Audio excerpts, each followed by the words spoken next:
Night returns differently on some evenings. There are nights that settle gently, like a wool blanket placed carefully across a resting figure. There are nights that hum with faint electricity, as though something unseen is preparing to shift. And then there are nights like this one, quiet on the surface, but carrying the soft tremor of a world rearranging its breath. Far beyond your window, across continents and oceans, past air routes and borders and maps drawn by older hands, an old empire lifts its gaze. It is a movement so small that no seismograph records it, no headline captures it, no ticker blinks. But systems built on attention still feel the change, the way a flock senses a weather turn before any cloud appears. For countless years, this empire has watched the currents of trade and value move across the world like rivers shaped by gravity. Its halls are tall and echoing, lined with old ledgers and older decisions. Its servants and scribes have written rules that traveled farther than its own borders. Its signature is pressed subtly, and sometimes not so subtly, onto the world's definition of worth. Yet, for a long time, it regarded the young digital frontier with a mixture of hesitation and distance. Not disdain. Older powers rarely waste emotion on new inventions, but watchfulness. Blockchain, with its unruly communities and unpredictable weather, was a landscape the empire preferred to observe from the high balcony of a much older world. But tonight's story begins on the evening when that distance narrows. Not fully, not dramatically, but meaningfully. A gesture is made, a gesture so careful that many will miss it. A note in an ivory room, a sentence spoken without emphasis, a small door cracked open just enough for a draft of new air to slip through. You may not have heard the words, you may not know the details, but you have felt the shift. In the same quiet way, the ocean feels the pull of a moonrise behind clouds. This episode is about that shift, that subtle, almost historical moment that is not yet history, but already remembers itself as though it were. It is a meditation on influence, on proximity, on the slow ways great powers lean into unfamiliar worlds. Tonight, we stand at the shoreline between two eras, one fading, one forming, and watch the waters move. If you are lying in bed now, let your shoulders soften, let your breath deepen just a little, because tonight's story carries no urgency. History never hurries. It arrives when it wishes, and tonight it arrives quietly. This is the not-so-historical history of an empire's gentle intervention, a story happening in real time, yet already coated with the soft dust of memory. And as we begin, the world around you may feel just a touch more distant, just a touch more still, as though time itself wants to slow its pulse and listen. The first signs of the empire's awakening did not resemble anything dramatic. There was no grand proclamation spilling down the marble steps of its institutions, no sweeping gesture sent across continents, no flare of authority rising into the night like a beacon. Instead, there was a shift, so slight that even the most attentive observer would have mistaken it for the settling of dust in a long, quiet room. This is how old powers move, not with noise, but with weight, a slow gravity that is felt before it is seen. Far beyond the villages of validators and the scattered towns of developers, beyond the warm glow of block explorers and the drifting constellations of mempools waiting to be seen, the Empire had remained still for many seasons. It watched the digital frontier the way a lighthouse might watch the distant horizon, with interest, with caution, with a kind of restrained tolerance reserved for things that are too young to take seriously, yet too persistent to ignore. The blockchain world grew in its own way, improvisational, unruly, full of small revolts and sudden breakthroughs. It expanded like a living tide, not asking for permission, not waiting for guidance, simply moving in the direction that curiosity and imagination pointed. And for the longest time, the Empire let it be, not out of kindness nor neglect, but because ancient structures rarely alter their rhythm for newborn civilizations. But history, even the kind of history that is still warm with recency, has a way of folding moments into itself, of preparing quiet thresholds through which time eventually must pass. And so, one winter evening, so ordinary that it might have gone unnoticed forever, something subtle changed.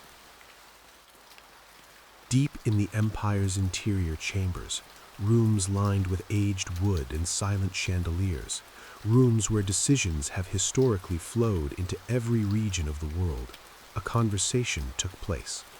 It was not breathless, it was not bold.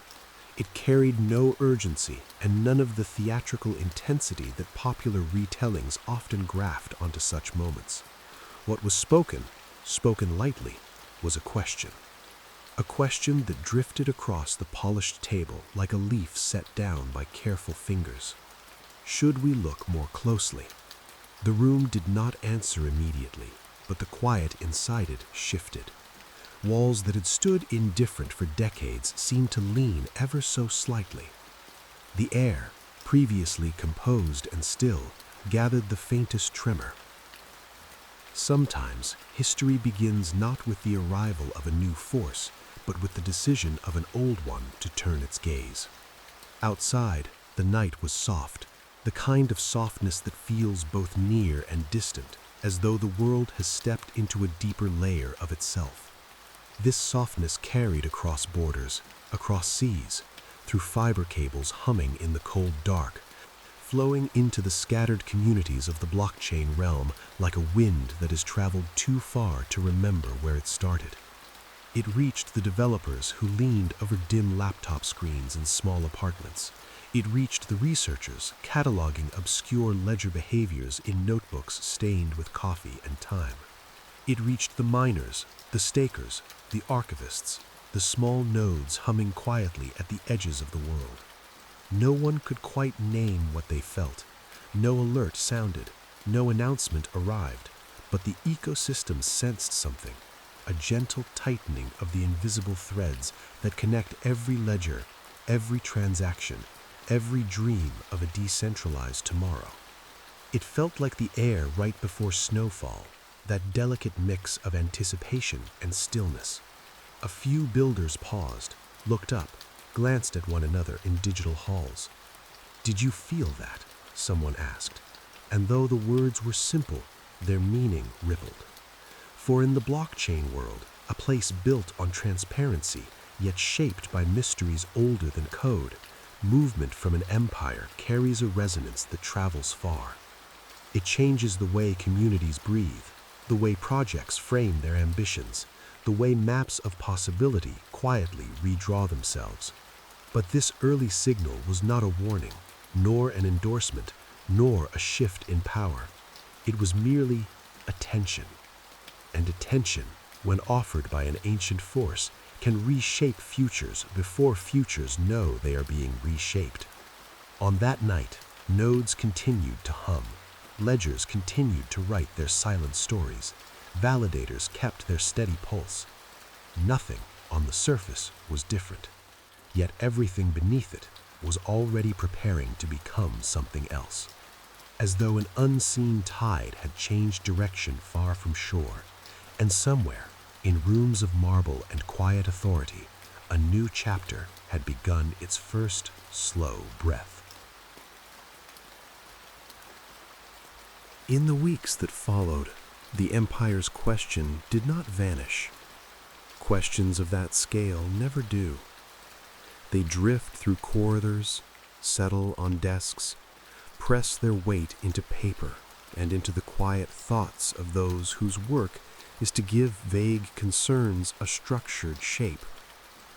A handful of archivists were asked to assemble a record. They did what archivists always do. They gathered. Not just numbers, though numbers arrived easily, flowing from terminals and graphs with their usual practiced confidence. They also gathered stories from quieter corners. Old technical notes about consensus experiments. Reports on how liquid markets had behaved under stress. Testimonies from regions where digital ledgers had become more than speculation, where they were infrastructure, memory, and sometimes shelter. Pages accumulated. Charts swam into existence. Metaphors were tried on and then gently folded away when they felt too large for work that demanded restraint. Most of all, the archivists listened, not to speeches, but to patterns.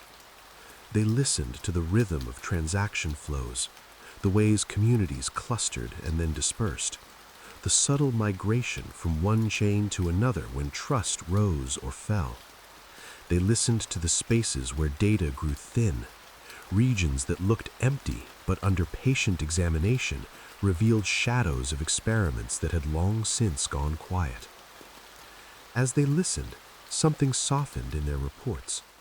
These ledgers, which had once been dismissed as speculative playgrounds or temporary storms, now appeared as landscapes, imperfect, complicated, but persistent. Somewhere deep in the documents, a tone emerged that could not be boxed easily into approval or disapproval. It sounded more like curiosity learning to respect what it had outlived.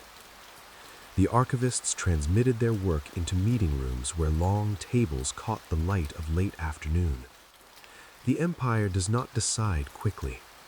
It breathes through committees, through subcommittees, through rooms that examine the same idea from slightly different heights. In one room, the digital frontier was framed as risk, a swirl of volatility touching corners of the financial world that the Empire preferred to keep untroubled. In another, it appeared as opportunity, a potential new harbor for capital, innovation, influence. In yet another, it was presented as inevitability, a tide that could not be stopped, only met and perhaps gently redirected. Through all of this, the Empire did not roar. It rarely does. Instead, it weighed. In the blockchain world, days went on as they always had. Blocks were proposed and confirmed. Transactions threaded their way through mempools like small luminous fish choosing currents. New projects announced themselves with hopeful clarity. Old projects folded quietly into the archive of attempts. But beneath the routine, sensitivities sharpened. Seasoned builders, the kind who had lived through multiple waves of enthusiasm and retreat, noticed subtle signs. Language changed first.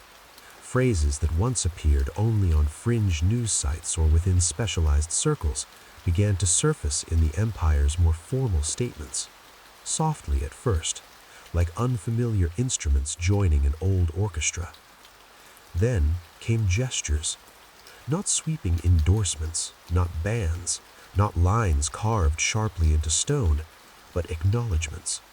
Mentions in reports that were read by people who rarely thought about block times or finality. References in speeches that usually spoke only of older markets, anchored in more tangible commodities. None of this altered the code or the consensus or the way nodes whispered to one another across the dark. But it altered how the story of those whispers was told. Projects that had once existed on the very edge of legitimacy found themselves pulled slightly closer to the center of the map. Not embraced, the empire is slow to embrace, but outlined, described, placed carefully within the empire's language of order. For some, this felt reassuring. To be named by a great power is, in many stories, the first step towards being protected by it. For others, it felt unsettling, a sign that a wild forest was being surveyed, its trees counted, its clearings marked, its paths considered for eventual roads. In quiet channels, late at night, developers and thinkers spoke softly about it. They did not frame it as victory or defeat. They understood that old empires are not easily won over and even less easily avoided. Instead, they treated this emerging attention like sailors treat a changing wind, with respect, with caution, with an understanding that navigation is about adaptation, not control. In one such conversation, scattered across time zones and stitched together by pale chat windows, someone wrote, "Maybe this is the moment when we stop pretending we're invisible." The message hung there, small and quiet, before disappearing into the continuous river of all the other messages that passed through that channel. Somewhere else, in a different corner of the world, a young engineer who had grown up knowing only a reality where the empire was an ever-present backdrop felt something unusual, relief. For them, the idea that this enormous structure might finally be trying to understand rather than simply observe brought a sense of balance to their work. Not because they trusted it, but because unknown expectations are often heavier than known constraints. And so, as white papers were updated, as diagrams were revised, as architects of protocols reconsidered edge cases, not just in terms of game theory, but in terms of regulation, the ecosystem shifted subtly into a new phase. Developers began asking different questions of themselves. Not, can this be done, but can this survive under the weight of institutional attention? They thought about transparency in more layered ways. What was visible, what needed to be visible, and what could remain beautifully, usefully obscure. They thought about who would be hurt and who would be helped if the empire's gaze lingered too long on certain mechanisms. They thought about resilience, not just in terms of uptime, but in terms of independence. How much of their design relied on the empire's tolerance, even implicitly. And slowly, almost imperceptibly, a new kind of craftsmanship emerged. Code became more patient, roadmaps stretched further, documentation grew richer, as if anticipating readers who were not yet in the room, but soon would be. None of this looked like rebellion, nor compliance. It looked like maturity. The empire, for its part, continued to move at its slow, careful pace. Drafts were written, then rewritten. Statements were tested against invisible boundaries of what was politically possible. Words were chosen not for poetry, but for durability. In marble rooms, maps were laid out, showing flows of capital through exchanges and bridges into and out of realms the empire had never fully charted. Pointers of light moved across these maps, each representing currents that had, for years, flowed somewhat indifferently to the empire's preferred channels. An older official, whose hair had thinned under decades of fluorescent light, looked at one such map for a long time. "This is not a storm anymore," they said quietly. "It's a climate." No one responded, but the sentence remained suspended like dust in a sunbeam. Back in the blockchain world, where nights were often marked not by quiet contemplation, but by time zones converging into bursts of activity, the empire's emerging presence began to color conversations. It appeared as a question in governance proposals. Should these parameters be chosen with external observers in mind? It surfaced in community calls, Is it better to be legible and constrained, or obscure and free? It settled into design discussions. How does one build a system that remains open, yet does not invite a level of scrutiny that could crush its earliest, most fragile forms of experimentation? No one had easy answers. They did not need them. The blockchain world has always lived comfortably with uncertainty. But there was a new layer now, a background awareness that the ledger's stories were no longer being read only by insiders.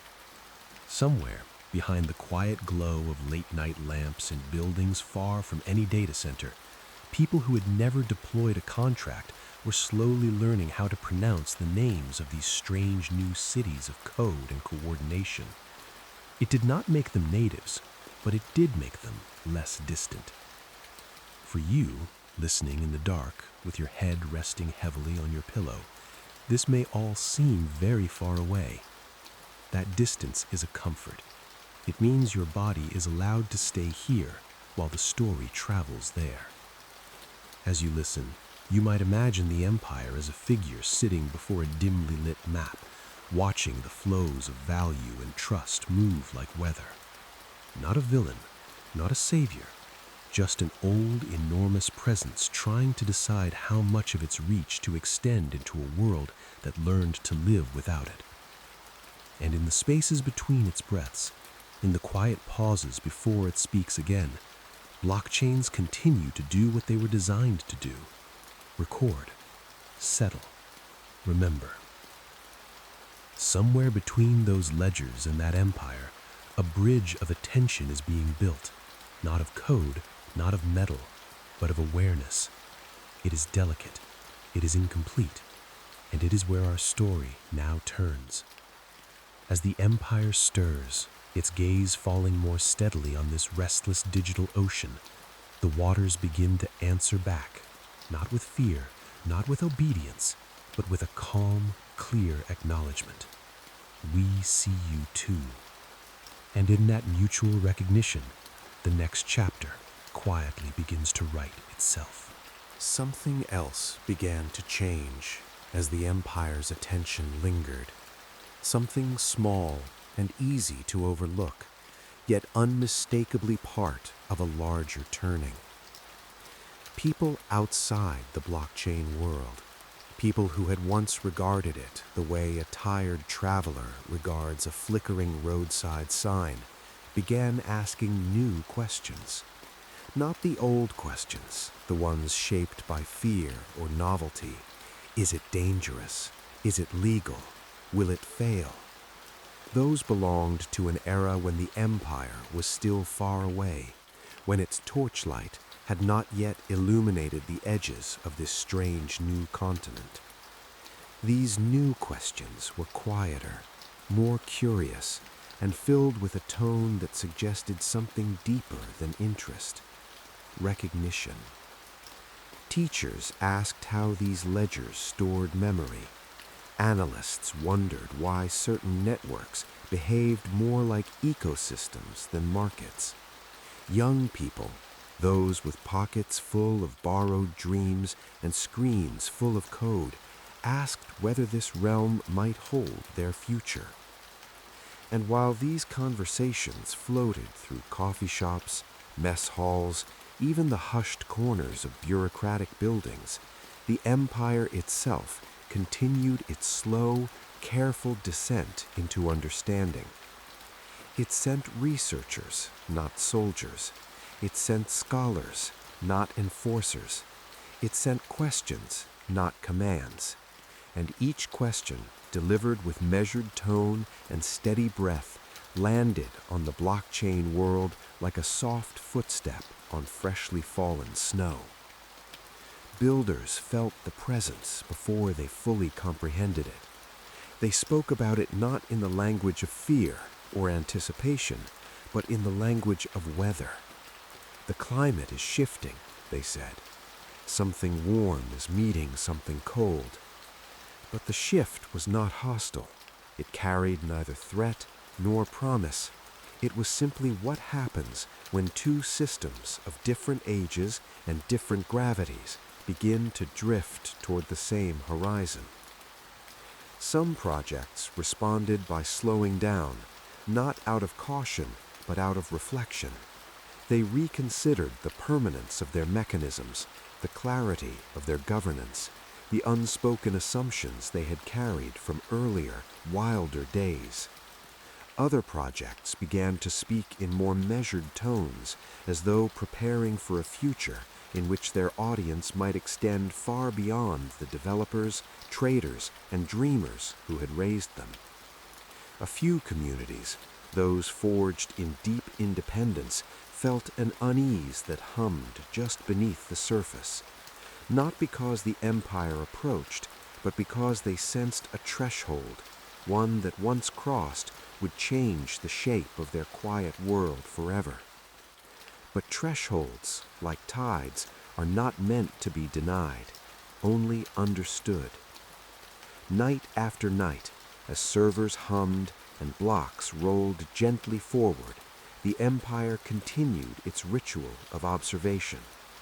It watched how the digital cities flickered with bursts of activity and then settled into long, steady pulses of maintenance and calm. It watched how communities argued, reconciled, forked, rejoined, and sometimes vanished without ceremony. It watched how young protocols behaved like newborn creatures, curious, unsteady, trying to find their footing in a landscape with few maps.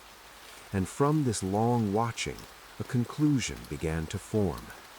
Not the kind that becomes law or doctrine or immediate policy, but the kind that becomes an unspoken understanding in the mind of an old civilization. This will not go away. And in that moment, a shift occurred not in the blockchain world, but in the empire itself. A shift from dismissing to accommodating, from supervising to studying, from distance to proximity.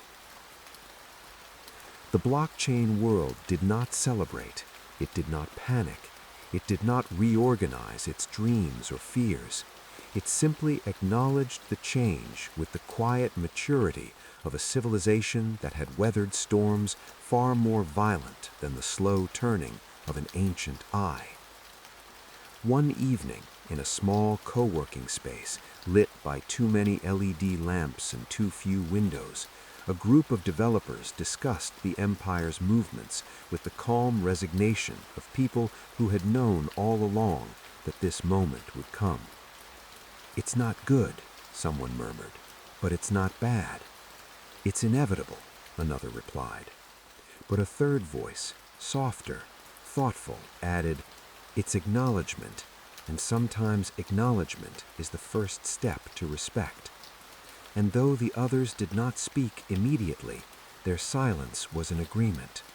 For in systems built upon distributed trust, recognition is a kind of gravity, a force that pulls disparate worlds into the same orbit.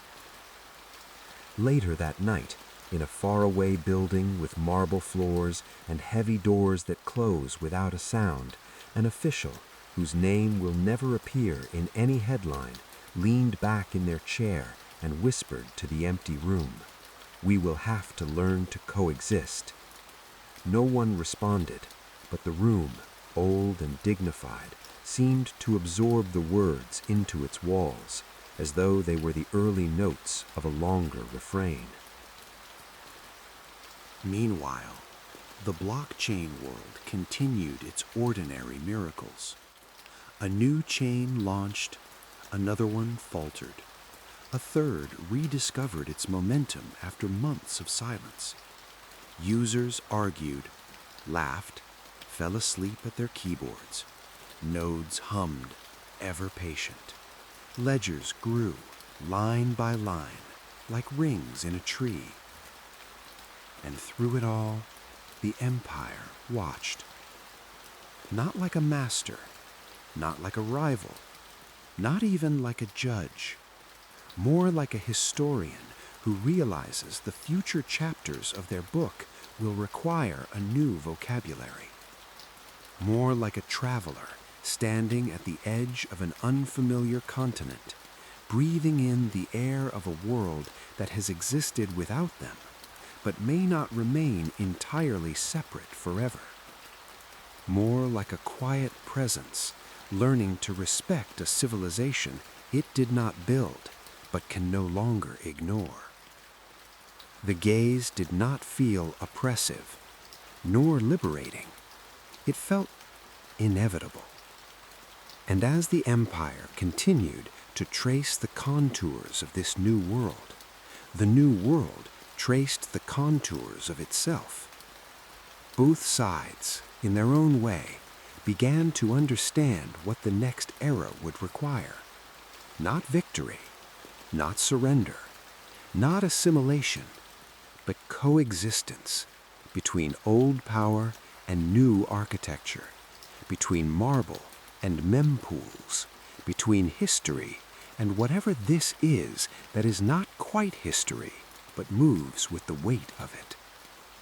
Tonight, as you lie in your bed, listening to the slow turning of this story, let your breath fall into a gentler rhythm. The world is larger than any single decision. Civilizations, even digital ones, are shaped by countless forces, most of them quiet, most of them unseen. And in this moment, in this turning that feels both near and distant, both current and ancient, you are simply a witness to the opening of the next chapter. A chapter that will not be written with urgency, nor with thunder, but with the soft, deliberate strokes of an empire deciding to lean, just slightly, toward the future. And the future, hearing that movement, leaning back.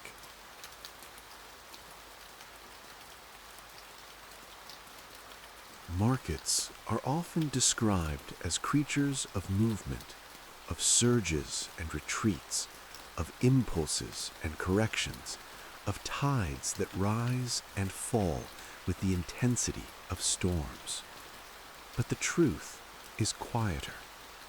The deepest shifts rarely arrive with sudden violence. They begin the way dawn does, with a softening of darkness, a faint suggestion of new light waiting just beyond the horizon. And so it was when the Empire's gaze fell more steadily upon the blockchain world. No waves crashed, no alarms rang, no sweeping gestures bent the ledger's spine. Instead, there was a tremor, not of panic, but of awareness. A slight tightening of the vast invisible threads that bind together miners and validators, developers and dreamers, traders and archivists, nodes that hum in garages, nodes that hum in towers, and nodes that hum in quiet corners of countries that never learned to sleep deeply. It began in small ways. A few markets paused, like an animal lifting its head to listen for a sound it cannot yet name. Prices shifted, not up, not down, just differently. The way leaves move when the wind changes temperature, but not direction. Charts, for those who watched them, looked as though someone had exhaled gently over the entire system. But the real tremors did not live in numbers. They lived in the conversations between builders. Late at night, in shared workspaces lit by the soft, static glow of too many monitors, developers leaned back from their screens and spoke in slower tones. Not worried and not excited, simply aware that the world had shifted half a degree. "What do you think it means?" someone would ask. "Nothing yet," someone else would say, "but maybe everything later." It was the kind of moment that civilizations feel before they can describe, a moment shaped less by action than by attention. For attention is its own kind of power. When a small village on the edge of a great kingdom realizes that the kingdom has finally looked its way, The village does not change immediately. It breathes differently. It arranges its tools with a little more care. It sweeps its pathways with a little more intention. It speaks softly of what might come from the mountains, or the plains, or the roads that carry messages between distant worlds. In the blockchain realm, the tremor spread not through markets, but through meaning. Certain phrases took on new weight. Certain diagrams felt less obscure. Certain ideas, once whispered only in private channels, found their way into public ones. It wasn't fear. It wasn't hope. It was recognition. The sense that the young civilization of ledgers and light was no longer telling its story to itself. Somewhere outside its borders, a listener had arrived. And when new listeners arrive, even the most unchanging landscapes resonate differently. A gentle stillness settled over the markets. Not emptiness, but contemplation. People transacted more slowly. They examined the intention behind each move, not because the empire demanded caution, but because the presence of a witness changes the pace of any unfolding. In one corner of this wide digital world, a small trading desk that had once flashed with frantic signals became calm. Charts continued to breathe, but in long, deep rhythms, like tides waiting for the moon.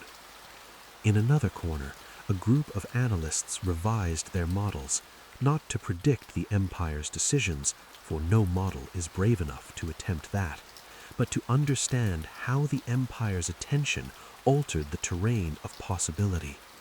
Their discussions were not about price, but about gravity. Does its gaze pull things inward? One asked. Or does it hold things in place? Another wondered.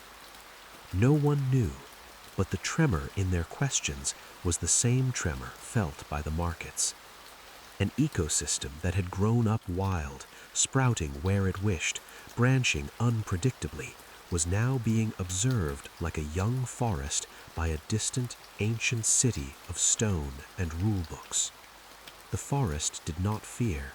It simply adjusted its breath. Even the mempools seemed to shimmer differently, as though transactions paused for an extra heartbeat before choosing their path to settlement. Activity charts showed neither surge nor collapse, but a new, mysterious smoothness, a curve rounded by intuition rather than volatility. Somewhere in a quiet apartment with a half-open window and the hum of distant traffic blending with the hum of a mining rig, a lone trader felt the shift not as pressure, but as presence. "It's like someone entered the room," they whispered to no one in particular. And they were right. Even those who had sworn off markets, who had spent years building, writing, observing rather than participating, felt a change beneath their feet. It was subtle, like stepping on a floorboard that has warped slightly in humidity. It did not threaten to break. It simply revealed that the room itself was responding to the arrival of something unseen. Yet the blockchain realm, for all its tremors, for all its soft rearrangements, remained steady. It has survived storms far louder than attention. It has withered more violent corrections than curiosity. It has learned that the smallest changes can become the most defining. And as the empire's gaze continued to rest upon this unruly civilization, markets kept moving, not in obedience and not in rebellion, but in rhythm. A new rhythm, a slower one, a rhythm shaped by witness. For markets are not creatures of numbers, they are creatures of context, of the stories they hear and the stories they believe they are part of. And tonight, a new story was beginning to write itself across the sky of this digital world. A story not yet recorded, not yet understood, but already humming in the quiet spaces between blocks. A story in which the Empire's turn was not an ending, not a beginning, but the soft tremble of a bridge forming across distance. A bridge built not of command, but of awareness. And the markets, in their delicate wisdom, felt the first stones being set. In the weeks that followed, the trembling did not intensify, nor did it fade. Instead, it settled into something like a pulse, steady, subtle, a low-frequency rhythm that could be felt throughout the ecosystem if one listened with care. The blockchain world had grown accustomed to waves. It knew how to survive the crashing kind, the sudden storms of enthusiasm, the deep troughs of disillusionment, the chaotic winds that blew through corridors of speculation and invention. But this was different. This tremor did not roll in like a tide, nor descend like a storm. It hovered, a quiet reminder that a new observer had entered the landscape, bringing with it a different kind of gravity. And as this gravity settled into place, the ecosystem began to move in small, almost imperceptible ways. In the developer communities, the ones scattered across time zones and stitched together by overlapping dreams, conversations shifted in tone. People spoke less about speed and more about durability, less about the wild beauty of unrestricted possibility, and more about what could be protected when attention deepened. Architects of protocols who had once optimized for reactivity started optimizing for resilience. Their designs became more patient, more contemplative, as though shaped by the understanding that their creations would no longer drift in a world where only insiders watched. Documentation grew more deliberate, not because the Empire demanded it, but because clarity began to feel like its own form of shelter.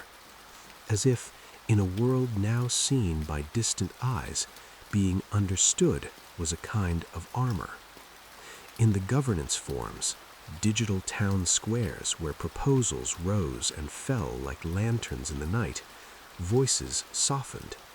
Arguments remained, for disagreement is a healthy pulse of any civilization, but the sharp edges dulled. People spoke with longer breaths.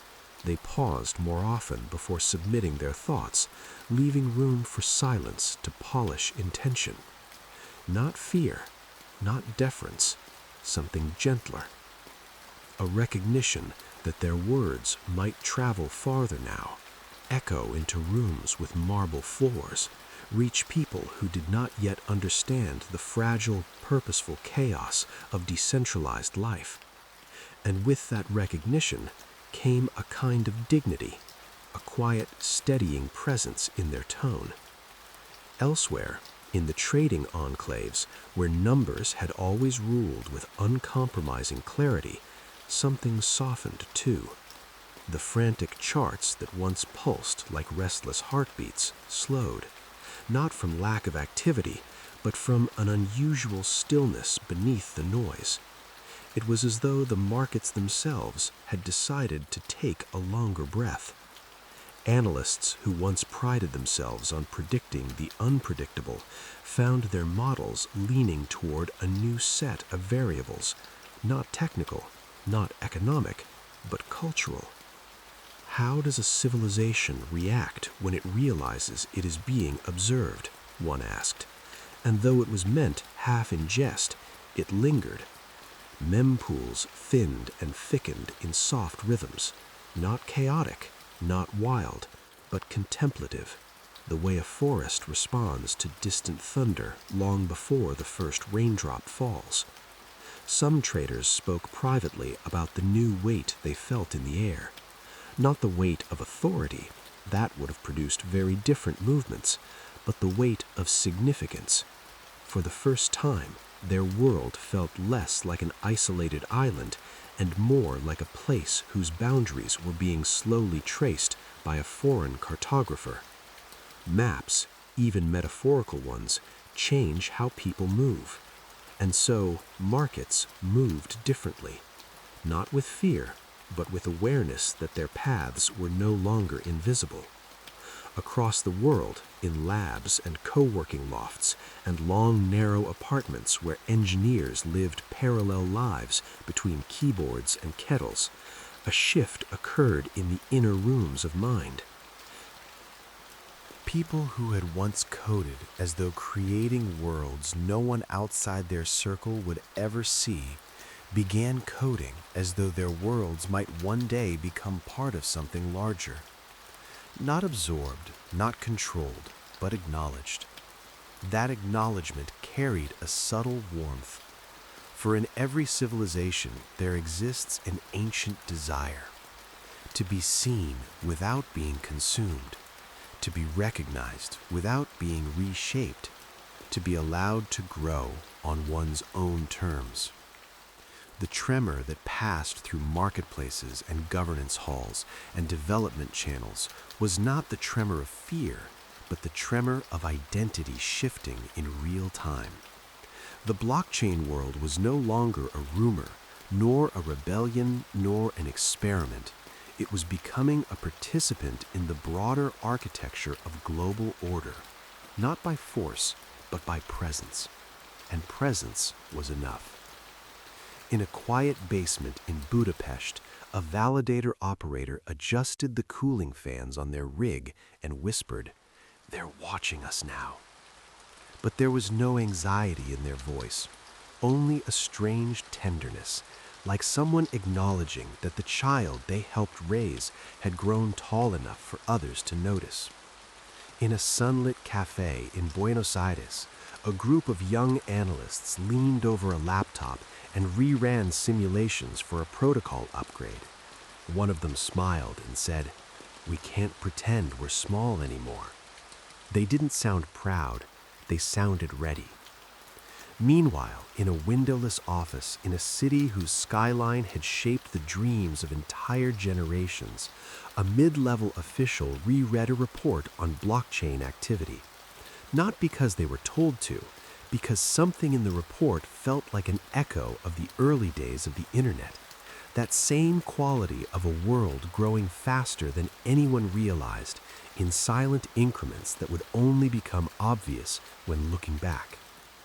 The official closed the file, leaned back, and allowed themselves a rare moment of wonder. "This is bigger than we thought," they murmured. But even that was not the important part. The important part was the softness in the way they said it, a softness that mirrored the tremor still moving through markets half a world away. Night came again to the blockchain realm, settling over servers and living rooms and silent data centers with their rows of blinking lights. The tremor remained, steady, present, a reminder that a civilization is defined not only by what it builds, but by who learns to notice it. And as you lie here, listening to the slow unfolding of this story, your breath easing, your thoughts loosening, you might feel that same tremor somewhere inside you, that faint recognition that the world is changing in small, careful increments, not loudly, not dramatically, but certainly. For this is how histories begin to rewrite themselves, not through noise, but through awareness. The markets, in their quiet wisdom, already know. They are trembling softly, not because they fear what comes next, but because they understand something irreversible has begun. A conversation between old power and new architecture, between marble halls and digital forests, between a civilization that once ruled the world and one that might one day help reimagine it. And in that trembling is not danger, but possibility. A possibility that now waits for its next chapter. There is a particular silence that arrives only after a world recognizes it is no longer alone. It is not the silence of fear, nor of surrender, nor even of anticipation. It is the silence that settles across a landscape when the horizon expands, when a civilization discovers that its borders, once thought distant and self-contained, now touch the edges of a larger map. And in the blockchain realm, this silence unfolded gradually, like a soft mist spread across valleys and ridges of activity. The tremor that had begun with the empire's gentle attention continued to hum, but its shape changed. It no longer felt like the echo of a question. It felt like the beginning of an answer. Developers noticed it first.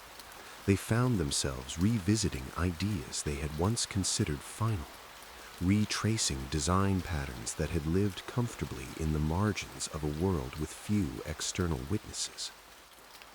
What happens if they start asking us to explain this part? Someone wondered in a late-night call. Not out of fear, but out of recognition that explanation was becoming a more central part of the ecosystem's identity. Another developer, half asleep in their chair, murmured, "We'll just have to learn to translate ourselves." It was a simple sentence, but one that carried unexpected weight. For translation is an act of vulnerability, the willingness to be understood and misunderstood and understood again through effort and patience. A civilization that chooses to translate itself is a civilization ready to evolve. Across Discord channels and small office kitchens, in co-living apartments where engineers slept next to the hum of routers and blinking modems, the discussion shifted from what we are building to how we want the world to perceive what we build. Not brand, not marketing, not illusion, but clarity. Because once seen, a civilization must decide which parts of itself should remain wild and which parts must learn to stand in the open. The tremor carried into governance forums too. Proposals became longer, written with softer hands. Arguments took detours through context and shared memory. People stopped replying as quickly. They allowed space between their thoughts, breathing room for the community to adjust its posture in real time. One participant wrote, "We used to talk like no one was listening outside these walls." Another replied, "Maybe that was true before. Maybe it isn't anymore." Not resignation, not compliance, awareness. And awareness is a kind of awakening. Even traders who lived closer to the edge of adrenaline and instinct felt themselves slowing, not because conditions worsened, but because the air had changed density. They looked at the charts and saw not just motion, but meaning, not just price, but presence. A few older traders, the ones who had weathered both the brightest manias and the darkest winters, began speaking in metaphors rather than metrics. It's like the market is waiting to find out what kind of story it wants to be part of, someone said. And the others, instead of laughing, nodded. Because stories shape markets more deeply than numbers ever can. And meanwhile, in quiet corners of the developing world, those regions where digital assets were less speculation and more survival, the tremor felt different. People wondered whether the empire's attention would bring opportunity or oversight, or simply the reassurance that this new form of value was no longer as fragile as many had feared. A woman in Manila, who received her monthly wages in stablecoins, whispered a question into the warm evening air. Does this mean we will be safer now? She did not mean regulation. She meant permanence, the sense that the system she depended on was being woven, however carefully, into the fabric of the larger world. Permanence is a form of hope. In other places, in mining towns, in validator garages, in internet cafes where the glow of screens was the brightest light in the night, people asked different questions. Will it change how fast we can move? Will it change what we're allowed to imagine? But even these questions carried a softness, because the blockchain realm had grown enough to understand that attention from an old empire did not immediately imply control. It implied intersection, and intersections, like river deltas, are places where new geographies are formed. Back in the empire itself, in its tall, shadowed rooms, in its libraries with books bound in fabric older than many nations, the tremor was felt differently. Officials who had once dismissed blockchain as either a toy or a threat found themselves speaking about it with a tone closer to respect than skepticism. One young analyst, fresh from graduate school and unburdened by the weight of old paradigms, observed, "It's not chaos, it's coordination written differently." An older colleague, long accustomed to analyzing systems whose rules rarely changed, sighed gently. "That makes it harder to predict," they said. "But maybe prediction isn't what we need." The tremor that had traveled from code to markets to community now reached the empire's inner mind, and something very old began to shift. Not toward domination, not toward assimilation, simply toward understanding. Understanding is a powerful wind. It can reshape coastlines without ever breaking a wave. And as understanding began to move through the empire's halls, it carried with it a quiet reassurance that the digital frontier was not an untamed forest, nor an adversary, but a landscape ready to be read more carefully. In the blockchain world, this subtle shift felt like exhaling after holding breath for a very long time. Not a release of tension, but a release of uncertainty.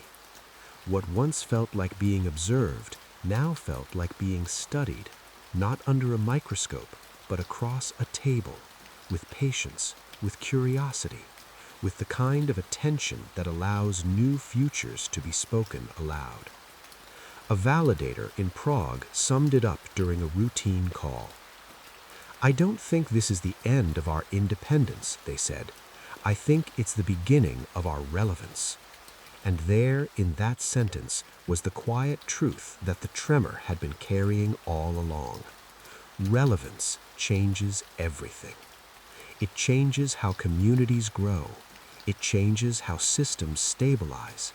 It changes how civilizations look at themselves in the mirror. And so, as night settled again upon this wide and restless world, the tremor finally softened into something even gentler: anticipation. Not excitement, not dread. The kind of anticipation that comes when two worlds, once far apart, begin to recognize they are writing a shared chapter. A chapter whose words are not yet known, but whose outline is already glowing faintly in the dark.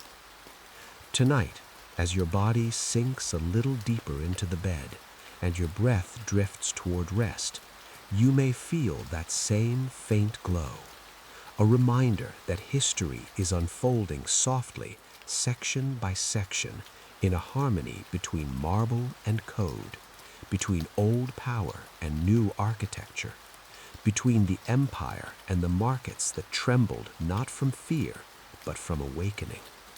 And in that awakening, the next movement of this evolving world quietly gathers.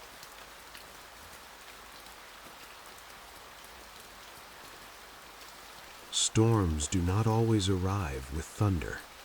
Some of them announce themselves the way winter arrives, slowly, quietly, through a series of small, almost invisible decisions the world makes while no one is watching. It began with a stillness so complete that many mistook it for peace. But peace is a rhythm, steady and warm. This was different. It was the kind of stillness that settles over old forests before the first snow, a stillness made of waiting, not resting. The blockchain world felt it first, not through charts or metrics or headlines, but through the subtle narrative shifts that ripple through communities long before numbers react. Developers paused, hands hovering above keyboards, sensing that the air had grown heavier without becoming darker. Traders stared at screens that behaved with uncharacteristic discipline, as though volatility itself were holding its breath. And observers, those who lingered in the quiet corners between protocols, wandering like travelers through a constellation of ideas, noticed that the conversations they overheard had changed temperature. People spoke softly about questions that did not yet have names. The empire, for its part, did not move. It simply continued to watch. But watching, when done with sufficient weight, can feel like pressure. Not the sharp kind that crushes, but the soft kind that reshapes. A pressure that does not push so much as invite, inviting the world to organize itself in response. In the blockchain realm, this pressure was not interpreted as threat. It was interpreted as inevitability, as though an approaching weather front had already begun altering the humidity of the atmosphere. Nothing had changed, yet everything felt different. Block times remained steady, networks hummed, nodes blinked with the same familiar rhythm.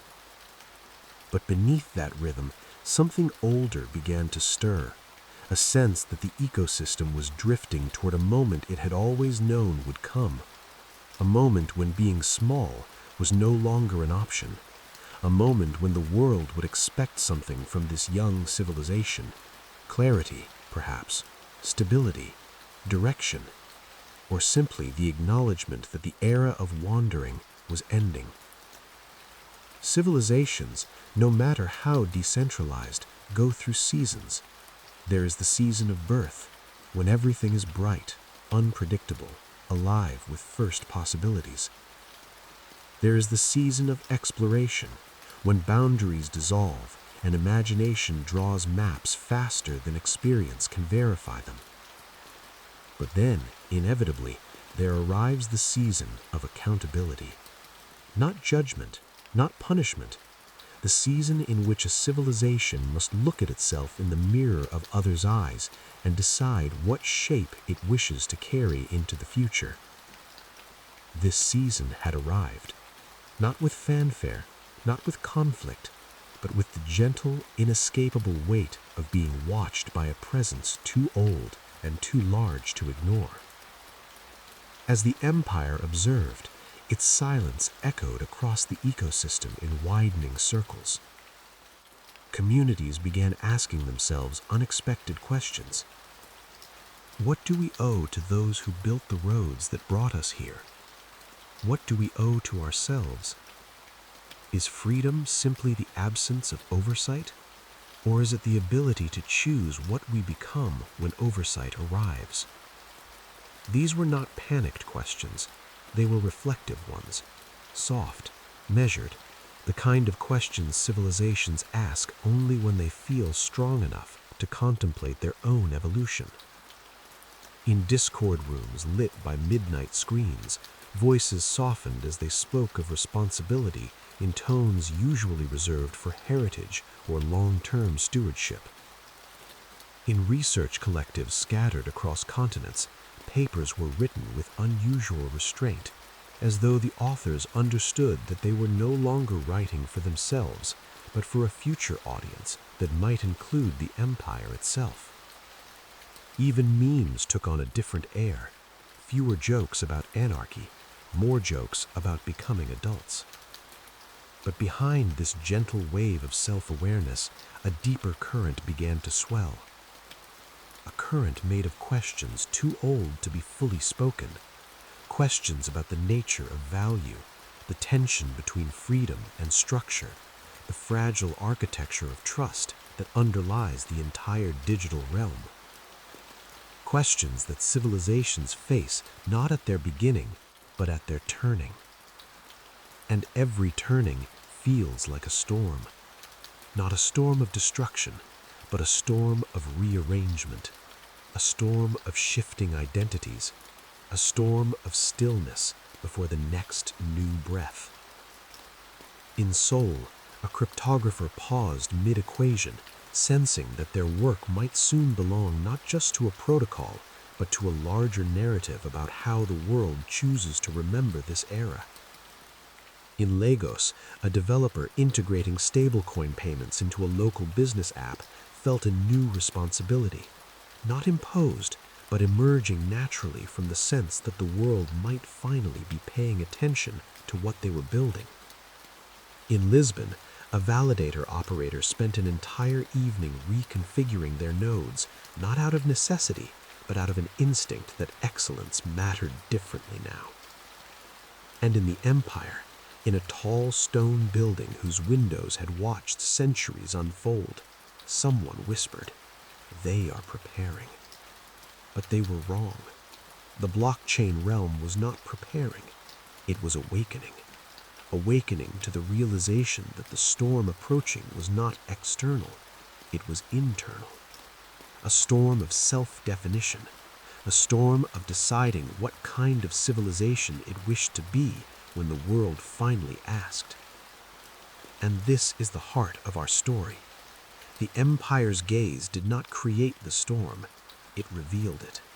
It illuminated the quiet truth that every young civilization carries within itself, the truth that identity is not fixed, but shaped by the moment when a culture first becomes aware of its own permanence. For permanence is a storm unto itself, not loud, not violent, but transformative. Tonight, as you rest and your breath falls into slower rhythms, the storm continues forming, not to frighten, not to overwhelm, but to prepare the world for the gentle truth that the blockchain realm is no longer a wilderness. It is an emerging civilization standing at the boundary of recognition. Its winds gathering, its seas shifting, its sky darkening not of danger, but of possibility. A storm, not of endings, but of becoming.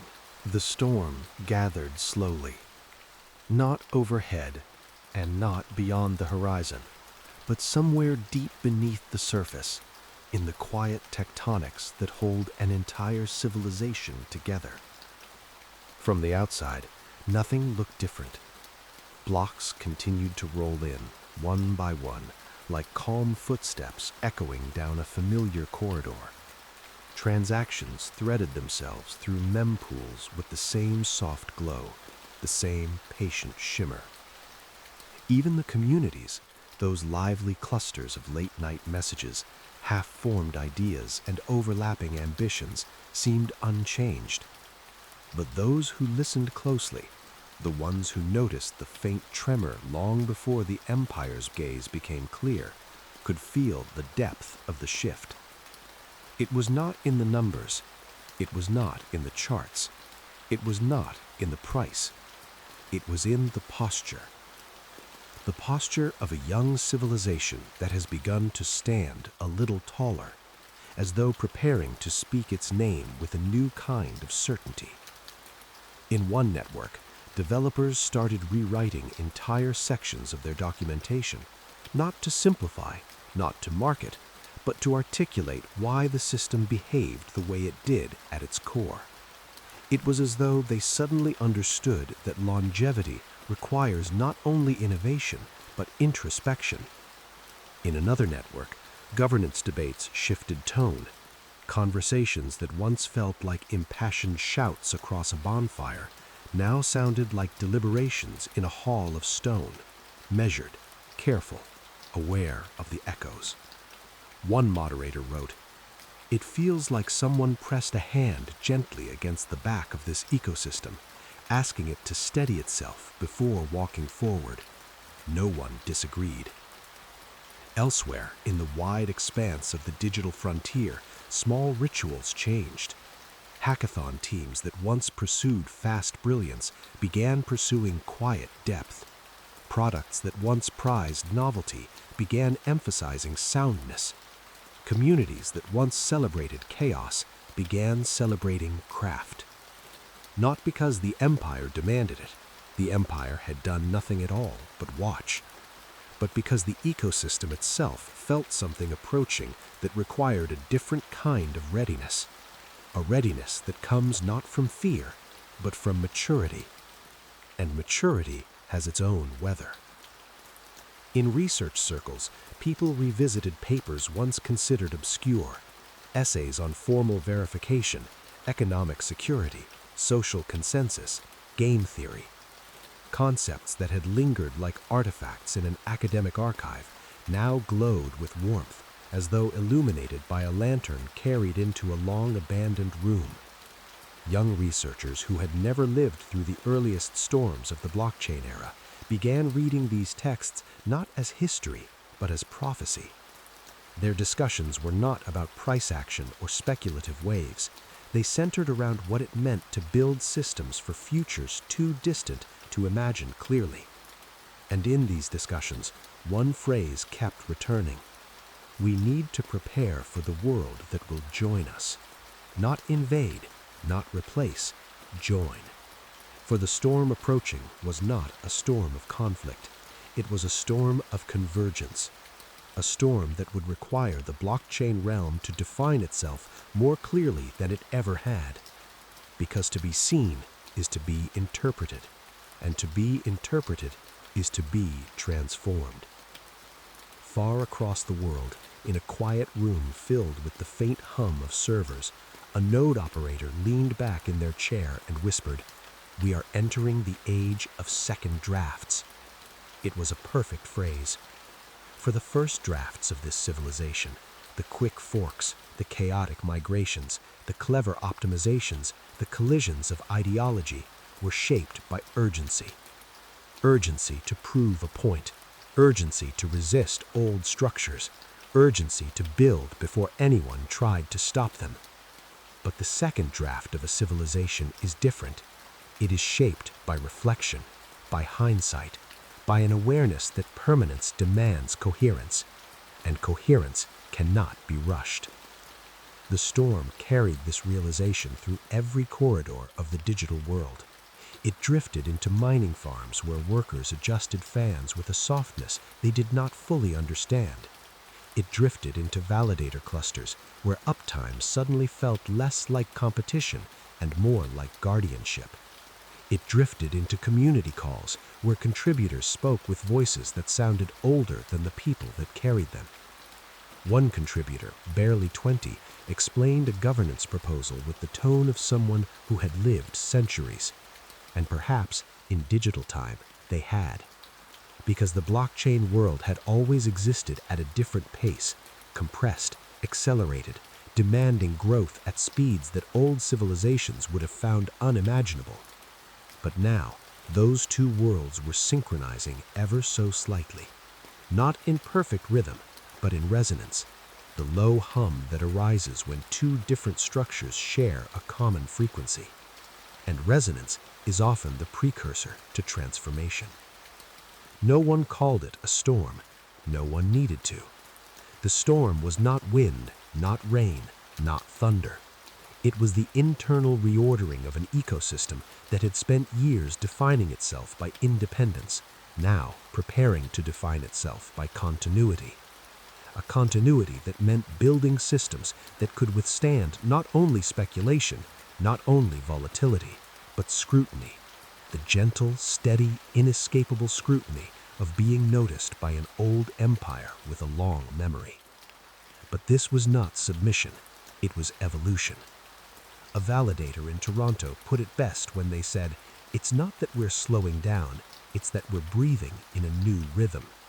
A rhythm shaped by the awareness that the next chapter of this civilization would be different, not because the storm would force it to change, but because the storm was revealing what had always been waiting. The moment when the digital frontier stops behaving like a frontier and starts behaving like a world. A world that others must navigate, a world that others must understand, a world that others can no longer ignore. Tonight, as you settle deeper into your pillow and the edges of this story begin to blur into a soft haze, remember this: not all storms break things. Some storms prepare them. Some storms clear the air so a civilization can see itself more clearly. Some storms arrive not with destruction, but with clarity. The quiet, powerful clarity of a world ready to choose what it becomes next. And as Story 3 continues, this clarity will gather force. Not loudly, not suddenly, but inevitably. When the storm finally reached the center of the blockchain world, it did not arrive with force. It arrived with clarity. A clarity so gentle that most people did not recognize it at first. It felt like light finding the corners of a long room, not suddenly, not aggressively, but with the slow certainty of morning. Even those who had felt the tremors earliest were unprepared for this kind of arrival. They had expected questions, demands, perhaps even confrontation. Instead, the storm revealed something much older, much deeper. A civilization seeing itself in the reflection cast by another's gaze. And in that reflection, it appeared different. Not smaller, not larger, simply more real. For years, the blockchain realm had been building in a world that did not always acknowledge its existence. Its creators were often dismissed as dreamers, its tools as curiosities, its communities as brief flashes in a technological season. But the storm, the soft convergence of attention, observation, and inevitability, changed the quality of that existence. The Empire's gaze was no longer distant. It had settled into a kind of study, patient, methodical, curious, and the blockchain realm, accustomed to shaping itself in isolation, felt its identity begin to shift in response. It is said in some old philosophies that a person does not truly exist until they are witnessed. Perhaps civilizations follow the same rule, because as the storm illuminated the digital continent, the people within it began to see their work with new eyes. In a cluttered studio in Berlin, a researcher rewrote the introduction to their latest paper, not because it was unclear, but because something in the storm had taught them to articulate purpose more profoundly. They no longer wrote for a niche audience that already understood. They wrote for history.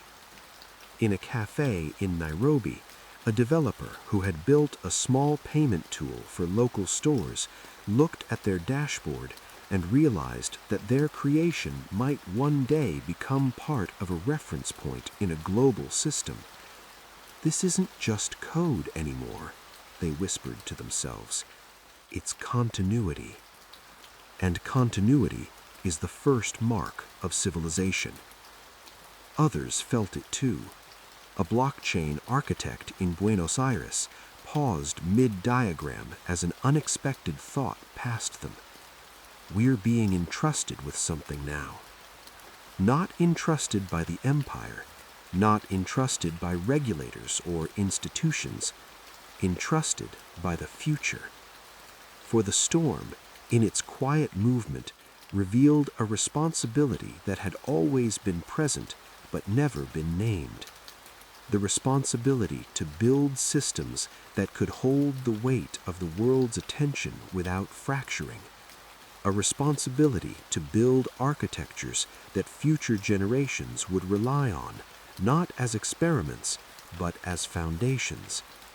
This realization washed across the blockchain world like the soft tide of a rising sea. Nodes hummed with a new steadiness. Developers spoke with a new tone. Communities argued with more patience, more care, more perspective. It was as though the storm had replaced the earlier tremor with something firmer, a sense of being seen not as a novelty, but as a structure, and structures must endure. In validator rooms across continents, logs scrolled quietly as operators checked settings with almost parental diligence, a diligence born not from fear, but from recognition that their machines were now part of a story larger than themselves. In governance forums, people began saying things like, "We need this decision to be understood 10 years from now." A decade in blockchain time was once unthinkable, but the storm had lengthened the horizon. Meanwhile, in the Empire's chambers, the observers felt something unexpected: respect. It arrived gradually as they pored over diagrams and read discussions and watched the steady unfolding of networks that had grown not from decree, but from collective intention. One official, deep in the bowels of a high-ceilinged building, closed their laptop with a thoughtful sigh. They've built something that wasn't supposed to be possible. But this did not worry them. It softened them, because the storm, when viewed from the Empire's vantage, was not a threat. It was an invitation to engage with a system that had matured despite the absence of permission. And permission in the history of civilizations has rarely been necessary for innovation. As the storm settled into its full presence, the blockchain world felt a new quietness, not emptiness, but spaciousness, a space in which to think more deeply, a space in which to build more slowly, a space in which to recognize the gravity of its own existence, a space in which to become more deliberate. The storm did not end.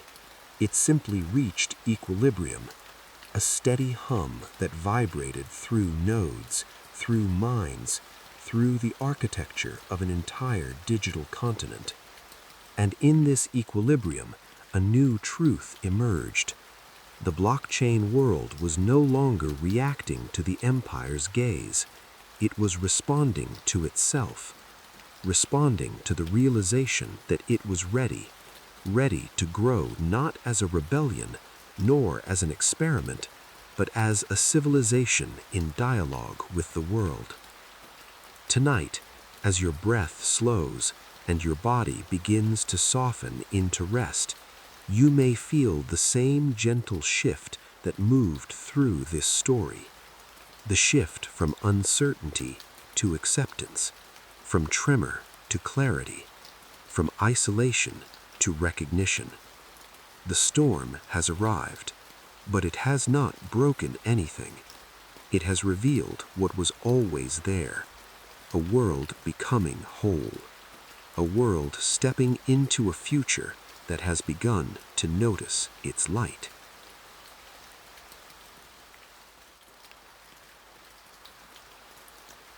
When the storm finally eased, it did not leave behind debris or ruin, or the kind of silence that follows a great fracture. It left something else, something gentler, a softness, as though the world had been washed clean by a long and thoughtful rain. For weeks, the blockchain realm had lived in the charged stillness that precedes transformation. The tremors, the reflections, the sudden clarity, all had prepared the ground for what now began to take shape. And what took shape was not dramatic. It was not a revolution, nor a restructuring. It was not a wave of new alliances or declarations. It was quieter than that, more intimate. It was a return to the small, steady actions that form the backbone of any civilization, the rituals that keep a world alive from one day to the next. A developer in Montreal woke early, brewed coffee, and wrote a line of code with a sense of purpose that felt newly anchored. A small team in Taipei met in a cramped room to review a minor patch and found themselves speaking with unexpected tenderness about why their protocol deserved the care they were giving it. A validator in Cape Town adjusted a configuration for the 100th time, but tonight it felt meaningful, a gesture in a much larger tapestry of ongoing trust. These moments did not announce themselves as milestones. They were simply the quiet ways a civilization resumes its breathing after discovering that the world has begun listening. For that was the true aftermath of the storm. The blockchain realm no longer saw itself as a frontier, but as a participant, a member of a conversation that would shape not only technology, but history. This realization was subtle, yet profound. It changed the way communities gathered. Discussions became slower, more attentive, as though everyone sensed that they were contributing to something enduring. It changed the way builders built, not with urgency, but with continuity, thinking in terms of decades instead of seasons. And it changed the way users behaved. They still transacted, still explored, still learned, but with a newfound understanding that their actions were part of a larger flow, the living current of a growing digital civilization. Even the networks themselves felt different. Blocks, once perceived as isolated units of time, now seemed like the steady heartbeat of a world quietly maturing. Mempools, those shimmering waiting rooms of possibility, now appeared less like chaotic swarms and more like small gatherings of intent. Ledgers, with their endless lines of recorded memory, looked less like data and more like stories, stories written by the hands of millions across continents, across languages, across nights and mornings of shared ambition. And in this new light, a gentle truth emerged. The future was no longer something to chase. It was something to build with care. Somewhere in a quiet apartment overlooking a dim street, a young engineer rested their head against the back of a chair, listening to the hum of their node with a faint smile. It feels stable, not finished, just stable. And stability, real stability, is not the absence of motion. It is the presence of direction. The blockchain world now had one, not assigned by the empire, not imposed by markets, but discovered through the storm. A direction toward coherence, toward maturity, toward recognition, toward relevance. But most of all, toward continuity. The understanding that what is built today must hold not only the dreams of its creators, but the trust of all who will one day depend on it. The renewal did not happen in a single moment. It spread slowly, like light crawling across the floor of a quiet room just after dawn. And as that light touched each project, each mind, each corner of the digital continent, the world felt a new kind of calm. A calm that comes after a storm has shown you not how fragile you are, but how ready. As the weeks passed, the calm that followed the storm did not fade. it deepened. Not like silence after a disruption, but like soil after rain, rich, settled, ready. The blockchain world, this sprawling tapestry of nodes, validators, builders, dreamers, seemed to breathe with a steadier rhythm. People no longer looked over their shoulders toward the empire, nor did they look downward at the tremors that had once unsettled them. They looked inward. And inward, they found something they had not noticed before, a sense of belonging to their own future. For years, the digital continent had evolved through bursts of brilliance and seasons of uncertainty, never sure whether its creations would endure or fade like constellations drawn on water. But in the storm's wake, there was a growing recognition that they were building not only technologies, but inheritances, structures that would outlive their authors. This changed everything. In small online gatherings, contributors spoke of longevity in soft tones that felt almost sacred. "We should design this so that people after us can understand," someone said in a late-night call. Another added, "Let's write as if someone will still be reading 50 years from now." And no one laughed. The idea no longer felt strange. For the first time, the blockchain world could imagine itself still standing decades ahead, not as a trend, not as an experiment, but as a civilization woven into the broader story of human structure. In one corner of the world, a small project team reopened a feature they had abandoned months ago, not because demand had changed, but because their own sense of stewardship had grown. "This deserves to be finished," one of them said, eyes warm with a quiet conviction, and the others simply nodded. Across oceans, a community that had long been fragmented by disagreements found its rhythm again, its discussions slowed by patience, its words softened by perspective. Old debates did not vanish, nor did contrasting visions suddenly merge, but something deeper than agreement emerged, a shared understanding that the future was not something they were reacting to anymore. It was something they were shaping. This feeling rippled outward in ways that could not be graphed.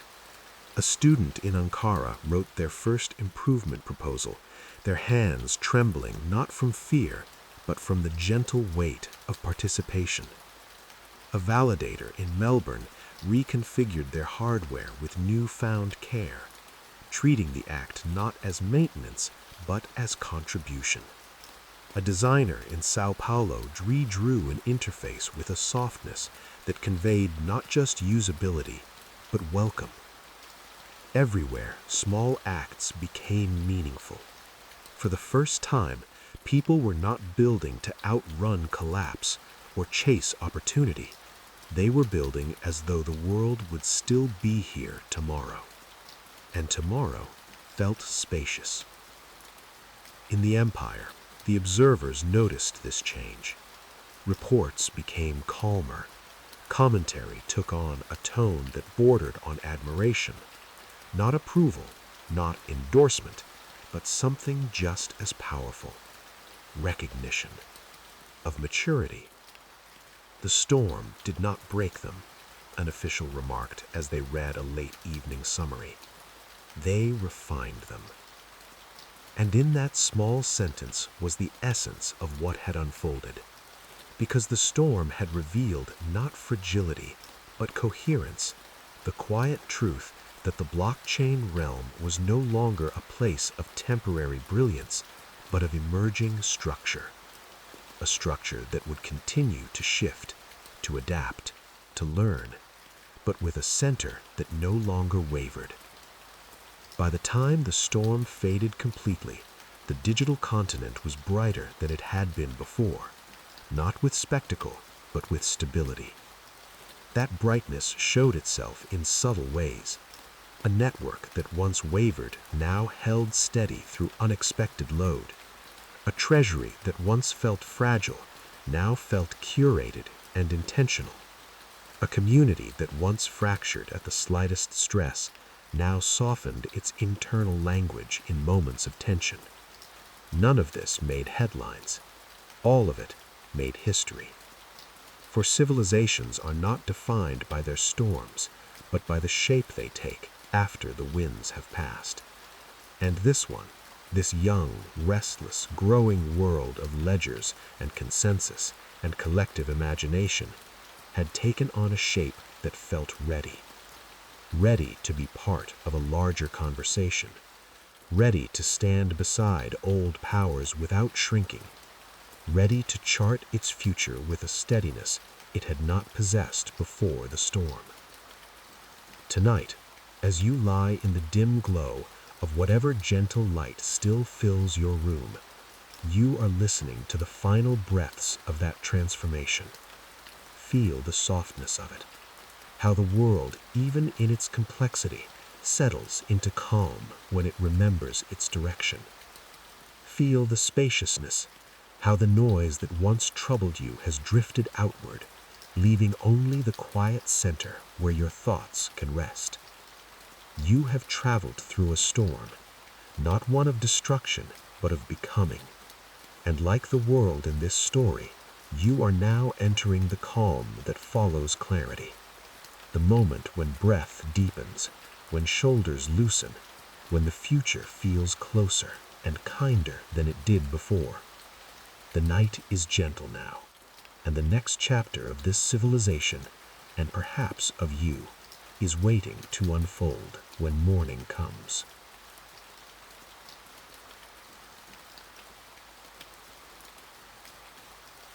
Night settles differently after a long journey. Not heavier, not darker, but with a softness that feels earned. A softness shaped by everything the world has moved through to arrive here. And as we drift toward the end of tonight's quiet chronicle, the air around you may feel a little warmer, a little slower, as though the story itself has begun to dim its lantern and step gently aside. The storm we traveled through never raged. It never tore anything apart. It never scattered the world into fragments. Instead, it rearranged things with the patience of weather that has existed for longer than memory. It helped a young civilization see itself more clearly. It helped an old empire listen more deeply. And somewhere between them, in the wide space where attention becomes meaning, the world found a new rhythm, a slower rhythm, a steadier one, the kind of rhythm that carries you exactly where you need to go without asking anything in return. If your eyes have grown heavy during this story, let them be heavy. If your breath has fallen into a gentle pattern, let it stay there. This moment does not require effort, only presence, only rest. Somewhere out there in the vast tangle of ledgers and nodes and quietly humming machines, blocks continue to form, patient, loyal, unhurried. They do not mind the darkness. They do not mind the slowness of night. They simply continue, carding strands of time into soft, steady sequences. And perhaps that is the lesson embedded quietly in tonight's tale, that even in a storm, even in a turning, even in the moments when the world seems to rearrange its deeper structures, continuity remains. The hum of a node in a distant room, the warm glow of a validator carrying out its simple duty, the faint trace of intention left behind by a developer editing a single line of code long after midnight. These small rhythms, often unseen, rarely celebrated, are what carry an entire civilization forward. Not the dramatic moments, not the declarations, not the lightning flashes of sudden change, but the quiet commitment to continue. The world outside your window may be still now. Perhaps you hear nothing at all. Perhaps you hear only the gentle echo of your own breath. Let that be enough. The night is wide. The future is slow. You do not have to move any faster than this. As you drift deeper into rest, imagine the digital continent we walked through tonight, its soft-lit cities, its patient networks, its quiet cycles of becoming. Imagine it settling, just as you are settling. Imagine it exhaling, just as you are exhaling. Both of you held by the same calm, both of you moving gently toward a tomorrow that does not hurry. You may sleep now. The world, in all its vastness, in all its subtle tremors and steady rhythms, is still here. And somewhere, far across oceans and wires and old maps drawn by older hands, a young civilization continues its quiet ascent, block by block, breath by breath, each step illuminated by the softest possible light. Rest well. Tonight, the storm has passed, and the world, like you, is ready for sleep.